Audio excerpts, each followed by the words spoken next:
Craig, I'm David Smoak. Mack Rhoades, Baylor Director of Athletics, usually Tuesday, but this week, Wednesday, and he joins us on the show this afternoon. Mack, I'll start with this. I saw the note that it's the largest, perhaps, student ticket distribution ever at McLean Stadium. It's a sellout. I mean, it should be, but anytime it is, I guess you should be pretty happy about it. No, absolutely. And, obviously, I think as you said, it's one that we expected to sell out. And, just, again, proud of our students that,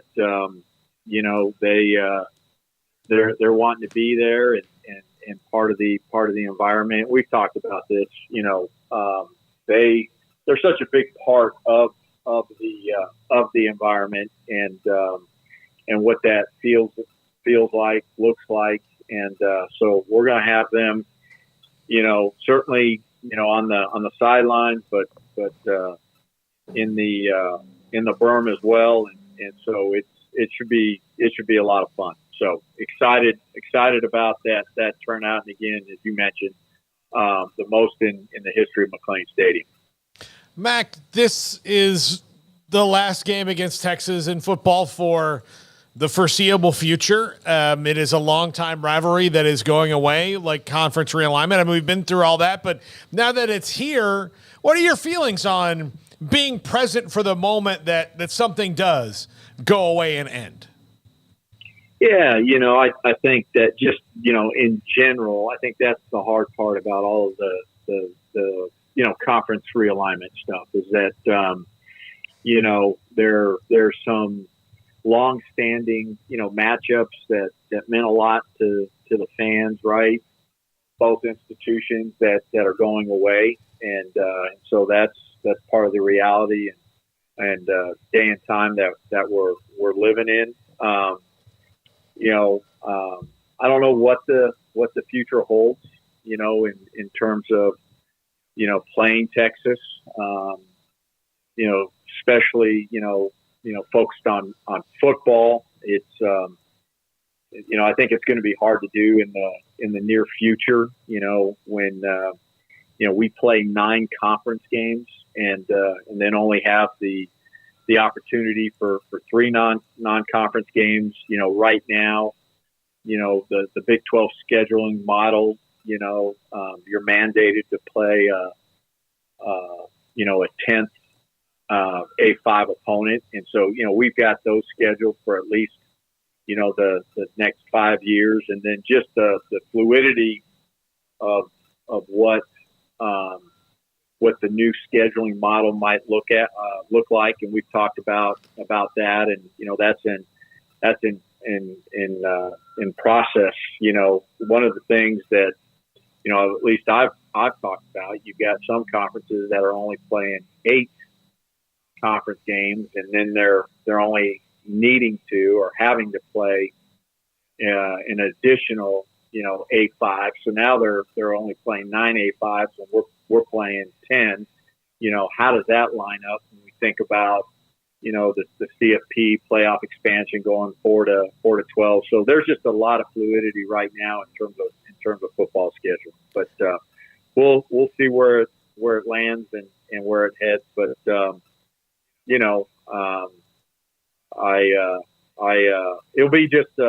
be an interesting moment, an interesting feeling, just knowing that's going to be the last time we play them for at least the foreseeable near future.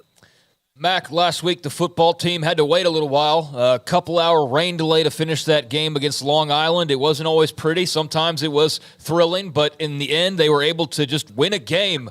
How just refreshing was that to be able to walk away from a game at McLean or just in general and be able to have a victory in the back pocket? And did you see some signs of energy and life?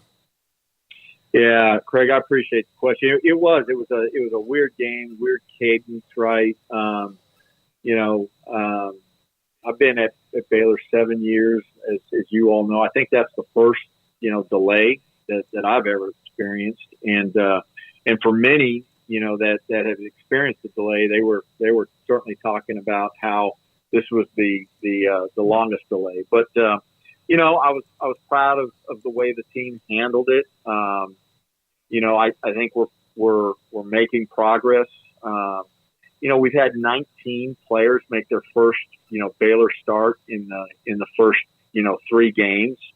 That's already more first time Baylor starters in the last, 2 years combined. And so, I think, we're developing some depth, but we're also developing some really youthful young talent. I think those younger players are directly, that class is directly a result of the 2021, championship team and in those recruiting efforts. And so I think we've got a really talented group of young players. And so, I'm excited about that. Again, able to play a lot of different players. So, we gotta continue to get better, and Texas, will be an opportunity to do that. Mack, it was a couple of weeks ago, former Baylor tight end Jordan Niver put up a note about he was trying to reach Walter Abercrombie about celebrating the 10th year anniversary of the 2013 Big 12 championship team. And I think I talked to a couple of different people, talked to Walter, but one of the things was, do you do one team at a time? Do you do 13, 14 together, whatever it might be? But I don't know if anything has been, I've not seen a reaction. I tried to call Jordan, but the numbers I had, both were disconnected. What would be the reason not to honor that team?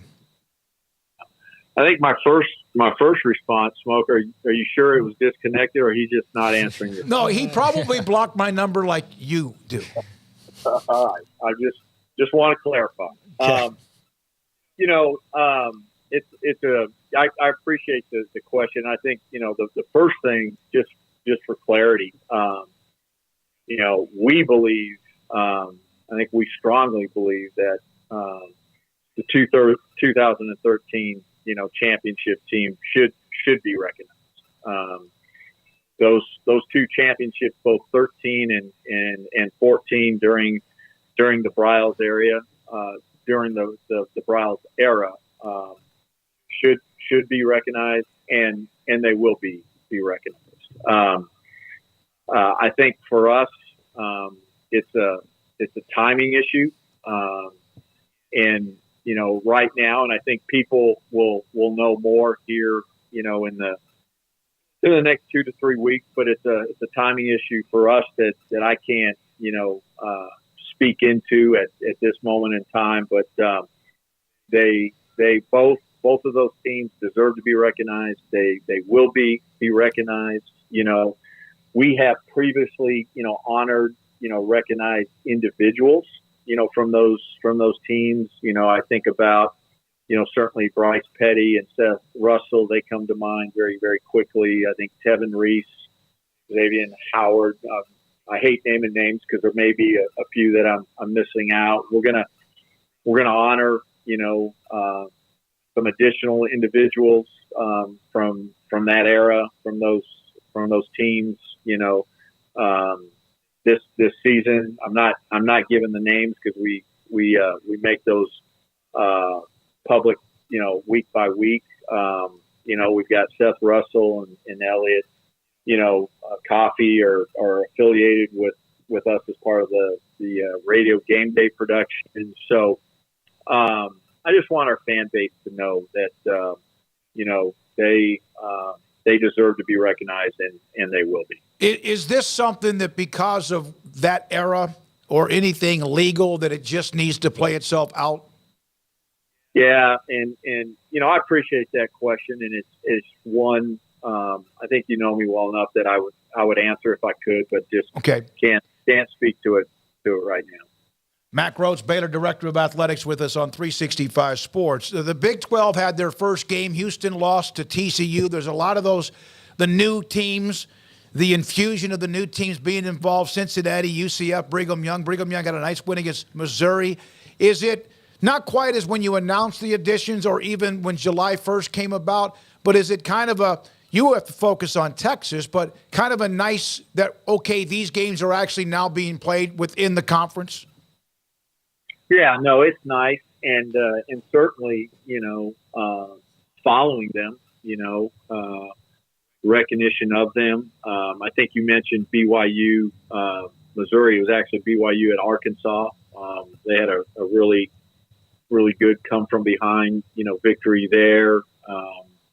And so, I think those four, institutions are holding their own, if not more so. I think, they will have, I believe, a pretty, quick transition to elevating, themselves in terms of talent and ready to play, all season long, an A5 conference schedule. So it's cool to see them. It's cool to see them finally competing as a member of the Big 12. On a somewhat similar note, Mack, and this is not exact because we don't know what the future beyond this season holds, but how much are you guys looking at Colorado and just the attention that they're getting, which obviously is Deion-driven, but the massive TV ratings they're pulling in? How much are you guys, looking at that and feeling good about the addition of the Buffaloes, knowing, of course, that, Deion's a big driver in this? Yeah. Right now we look pretty smart. And again, we talked about this, Colorado stepping out on its own, away from the rest of the other members, right? Prior to even any TV deal presented, right? That they made that decision. And so that certainly means something to us and grateful. And, I don't know. And I haven't had a lot of time to think about it, so this is probably off the cuff. But not sure that any one individual has captivated a college football audience like Deion has. It's a long season. We're 3 games in, and they've got some tough opponents coming up. The next one, Oregon. So we'll see where it all settles out, but I'm certainly happy for Rick George and for Colorado, and we obviously felt that they were going to be a great addition and a commitment to football, and that was that's a program that's had some success and has won a national championship, and so they have it in their DNA, and so again. Happy that they're joining our conference. Mack, thank you very much. We'll see you Saturday. Okay, see you Saturday. Mack Rhoades, Baylor Director of Athletics, with us on 365 Sports. When